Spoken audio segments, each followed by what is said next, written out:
आज श्री सिद्धनाथ नागरी सहकारी पतसंस्था मर्यादित दहिवडी यांच्या वडूज शाखेच्या स्थलांतर उद्घाटनाचा तसेच भोसरे चौकीचा आंबा तालुका खटाव येथील 26व्या नव्या शाखेचा भव्य शुभारंभ सोहळा उत्साहपूर्ण वातावरणात संपन्न झाला। ग्रामीण भागातील नागरिकांना विश्वासार्ह, पारदर्शक, जलद आणि दर्जेदार आर्थिक सेवा उपलब्ध करून देत बचत, गुंतवणूक, उद्योग आणि स्वावलंबनाला चालना देण्याचे महत्त्वपूर्ण कार्य ही पतसंस्था सातत्याने करत आहे। नव्याने सुरू झालेल्या या शाखांमुळे परिसरातील नागरिकांना आर्थिक व्यवहार अधिक सुलभ होणार असून स्थानिक विकासाला नवी गती मिळणार आहे। या शुभप्रसंगी श्री सिद्धनाथ पतसंस्थेच्या संचालिका सोनिया गोरे, ज्येष्ठ नेते खटाव तालुक्याचे माजी आमदार डॉक्टर दिलीपराव येळेगावकर, आमदार धैर्यशील कदम, जिल्हा परिषद सदस्य संस्थेचे संचालक अर्जुन तात्या काळे, संस्थेचे चेअरमन तथा जिल्हा परिषद सदस्य अरुण गोरे, सर्व व्यवस्थापक रणजित पोळ, जिल्हा परिषद सदस्य धनंजय चव्हाण, युवा नेते विक्रमशील कदम, खटाव पंचायत समिती सभापती वनिता दुबळे,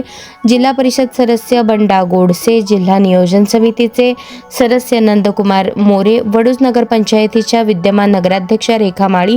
तसेच नगरसेवक, नगरसेविका, भोसरे चौकीचा आंबा आणि परिसरातील गावातील ग्रामस्थ, श्री सिद्धनाथ नागरी सहकारी पतसंस्थेचे पदाधिकारी, संचालक, अधिकारी, कर्मचारी, सभासद, ग्रामस्थ व हितचिंतक मोठ्या संख्येने उपस्थित होते। या नव्या उपक्रमासाठी संस्थेचे सर्व पदाधिकारी, संचालक मंडळ, कर्मचारी, सभासद आणि हितचिंतकांचे मनपूर्वक अभिनंदन आणि हार्दिक शुभेच्छा।